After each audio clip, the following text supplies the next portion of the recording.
নমস্কার। গীতার তৃতীয় অধ্যায় কর্মযোগ। অর্জুন বললেন, হে জনার্দন, যদি আপনার মতে কর্ম অপেক্ষা জ্ঞান শ্রেষ্ঠ, তবে হে কেশব, আমাকে এই ঘোর কর্মে কেন নিযুক্ত করছেন? উভয়ার্থবোধক মিশ্রিত সদৃশ বাক্য দ্বারা আপনি আমার বুদ্ধিকে যেন মোহগ্রস্ত করছেন। অতএব একটি পথ আমাকে নিশ্চিত করে বলুন, যাতে আমি শ্রেয় লাভ করতে পারি। ভগবান শ্রীকৃষ্ণ বললেন, হে নিষ্পাপ অর্জুন, ইহলোকে দুই প্রকার নিষ্ঠা আছে, তা পূর্বেই বলেছি। সাংখ্য যোগীর নিষ্ঠা জ্ঞানযোগের দ্বারা এবং যোগীর নিষ্ঠা কর্মযোগের দ্বারা হয়ে থাকে। কর্মারম্ভ না করলে মানুষের নৈষ্কর্ম অর্থাৎ যোগ নিষ্ঠা সিদ্ধ হয় না, এবং কর্ম ত্যাগ করলেই সাংখ্য নিষ্ঠা সিদ্ধ হয় না। কেউই এক মুহূর্তও কর্ম না করে থাকতে পারে না, কারণ সকল মানুষই প্রকৃতজাত গুণসমূহের প্রবাহে অবশ হয়ে কর্ম করতে বাধ্য হয়। যে মূঢ় ব্যক্তি কর্মেন্দ্রিয়গুলোকে সংযত করে মনে মনে ইন্দ্রিয়গুলির বিষয়ে চিন্তা করে, তাকে মিথ্যাচারী বলা হয়। কিন্তু হে অর্জুন, যিনি মনের সাহায্যে ইন্দ্রিয়গুলোকে সংযত করে অনাসক্তভাবে কর্মেন্দ্রিয়াদির দ্বারা কর্মযোগের অনুষ্ঠান করে, তিনি শ্রেষ্ঠ। তুমি শাস্ত্রবিহিত কর্তব্য কর্ম করো, কারণ কর্ম না করা অপেক্ষা কর্ম করা শ্রেয়, এবং কর্ম না করলে তোমার দেহযাত্রাও নির্বাহ হবে না। যজ্ঞের নিমিত্ত কর্ম ভিন্ন অন্য কর্মবন্ধনের কারণ হয়। অতএব হে কৌন্তেয়, তুমি আসক্তি শূন্য হয়ে শুধুমাত্র যজ্ঞার্থে সর্বকর্ম করো। প্রজাপতি ব্রহ্মা কল্পারম্ভে যজ্ঞের সঙ্গে প্রজা সৃষ্টি করে বলেছিলেন যে, তোমরা এই যজ্ঞের দ্বারা সমৃদ্ধ হও, এই যজ্ঞ তোমাদের অভীষ্ট ফল প্রদান করুক। তোমরা এই যজ্ঞের দ্বারা দেবতাদের সংবর্ধন করো এবং দেবতাগণও তোমাদের উন্নত করুন।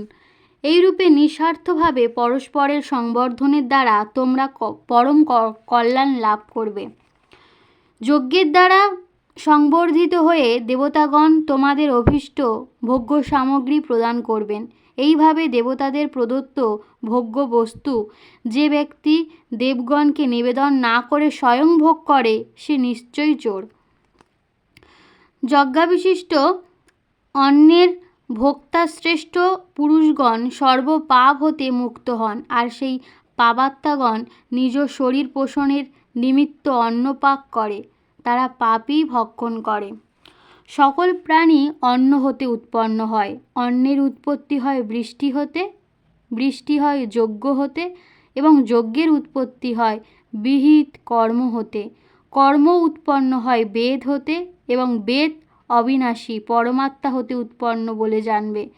এর দ্বারা প্রমাণিত হয় যে সর্বব্যাপী পরম ব্রহ্ম পরমাত্মা সর্বদাই যজ্ঞে প্রতিষ্ঠিত আছেন। হে পার্থ, যে ব্যক্তি ইহলোকে এইরূপে পরম্পরাগতভাবে প্রচলিত সৃষ্টিচক্রের অনুবর্তন করে না, অর্থাৎ নিজ কর্তব্য পালন করে না, সেই ইন্দ্রিয় সুখাসক্ত পাপী ব্যক্তি বৃথাই জীবন ধারণ করে। কিন্তু যিনি শুধু আত্মাতেই ভ্রমণ করেন, আত্মাতেই তৃপ্ত ও আত্মাতেই সন্তুষ্ট, তার কোনো কর্তব্য থাকে না, সেই মহাপুরুষের ইহজগতে কোনো কর্ম করা বা না করার কোনো প্রয়োজন থাকে না, এবং কোনো প্রাণীর সঙ্গে তার কিঞ্চিত মাত্র স্বার্থের সম্পর্ক থাকে না। অতএব তুমি আসক্তি রহিত হয়ে সর্বদা যথাযথভাবে কর্তব্য কর্মের আচরণ করো, কারণ আসক্তি রহিত হয়ে কর্ম করলে মানুষ পরমাত্মাকে লাভ করে। জনক প্রমুখ জ্ঞানীগণও নিষ্কাম কর্ম করে মোক্ষ লাভ করেছিলেন। সেই জন্য লোক সংগ্রহের নিমিত্ত তোমার নিষ্কাম কর্ম করা উচিত। শ্রেষ্ঠ ব্যক্তি যেমন আচরণ করেন, অন্য ব্যক্তিরাও তাই অনুসরণ করে। তিনি যা কিছু প্রমাণরূপে নির্দিষ্ট করে দেন, সকল মানুষ তাই অনুবর্তন করে। হে পার্থ, আমার ত্রিলোকে কোনো কর্তব্য কর্ম নেই এবং প্রাপ্তব্য কোনো বস্তুই অপ্রাপ্ত নেই। তথাপি আমি কর্মে ব্যবহৃত থাকি, কর্ম ত্যাগ করি না। কারণ হে পার্থ, আমি যদি সাবধান হয়ে কর্মে ব্যাপৃত হয়ে না থাকি তাহলে অত্যন্ত ক্ষতি হবে, কারণ মানুষ সর্বভাবে আমার পথেরই অনুসরণ করবে। সেই হেতু আমি যদি কর্ম না করি তাহলে এই সব লোক উৎসন্নে যাবে। আমি বর্ণ সংকর ঘটানোর হেতু এবং প্রজাগণের বিনাশের কারণ হব।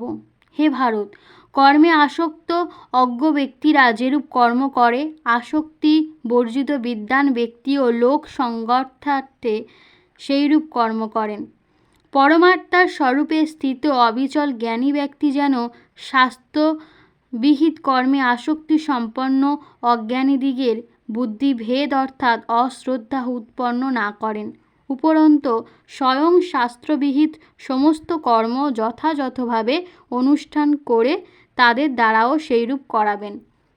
বাস্তবে কর্ম সর্বপ্রকারে প্রকৃতির গুণের দ্বারা সম্পন্ন হয়, কিন্তু যার অন্তঃকরণে অহংকারে মোহিত সেই অজ্ঞ ব্যক্তি মনে করে আমি করি। কিন্তু হে মহাবাহ, গুণ বিভাগ এবং কর্মবিভাগের তত্ত্ব জানেন যে জ্ঞানযোগী, তিনি গুণই গুণেতে প্রবর্তিত হচ্ছে এইরূপ জেনে আসক্ত হন না। প্রকৃতির গুণে মোহগ্রস্ত মানুষ গুণ এবং কর্মে আসক্ত হয়ে থাকে। সেই অবুঝ অজ্ঞ ব্যক্তিদের জ্ঞানী ব্যক্তির বিচলিত করা উচিত নয়। অন্তর্যামী পরমাত্মার নিবেদিত চিত্তে সমস্ত কর্ম সমর্পণ করে আকাঙ্ক্ষা শূন্য, মমতা বর্জিত ও শোক তাপ রহিত হয়ে যুদ্ধ করো। যারা দোষ দৃষ্টি রহিত ও শ্রদ্ধাযুক্ত হয়ে আমার এই মতের সর্বদা অনুসরণ করেন, তারা সমস্ত কর্ম বন্ধন হতে মুক্ত হয়ে যান। কিন্তু যারা আমার উপর দোষারোপ করে, আমার মতানুযায়ী চলে না, সেই মূর্খদের তুমি সর্বজ্ঞান মূঢ় এবং পরমার্থ ভ্রষ্ট বলে জানবে। সকল প্রাণী প্রকৃতির দ্বারা চালিত, অর্থাৎ নিজ নিজ স্বভাবের বশীভূত হয়ে কর্ম করে। জ্ঞানীও নিজ প্রকৃতি অনুযায়ী কর্ম করেন। তাহলে এক্ষেত্রে কারো কোনরূপ বলপূর্বক প্রকৃতির বিরুদ্ধাচরণের প্রচেষ্টা বা হঠকারিতার কী হবে? প্রত্যেক ইন্দ্রিয়ে স্ব স্ব বিষয়ে রাগ এবং দ্বেষ প্রচ্ছন্ন থাকে। মানুষের দুটির বশবর্তী হওয়া উচিত নয়, কারণ এই দুটি মানুষের কল্যাণ পথের বিঘ্নকারী মহাশত্রু। উত্তমরূপে আচরিত অন্য ধর্ম হতে গুণরহিত নিজ ধর্ম শ্রেষ্ঠ। নিজ ধর্মে মৃত্যু ও কল্যাণকারক, কিন্তু পরধর্ম ভয়াবহ। অর্জুন বললেন, হে কৃষ্ণ, তাহলে মানুষ স্বেচ্ছায় না করলেও যেন বলপূর্বক কার দ্বারা নিয়োজিত হয়ে পাপাচরণ করে?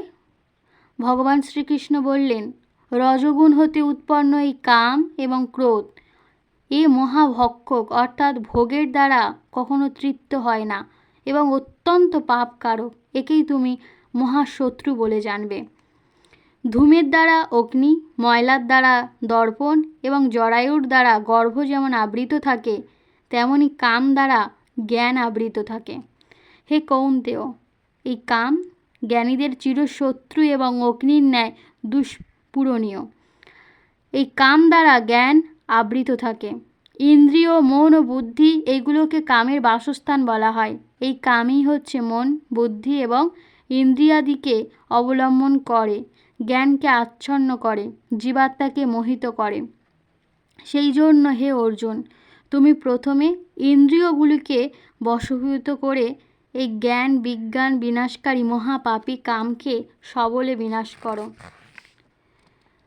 স্থূল শরীর হতে ইন্দ্রিয় শ্রেষ্ঠ, ইন্দ্রিয় হতে মন শ্রেষ্ঠ, মন হতে বুদ্ধি শ্রেষ্ঠ, আর বুদ্ধি হতে যা অতিশয় শ্রেষ্ঠ তাই হলো আত্মা।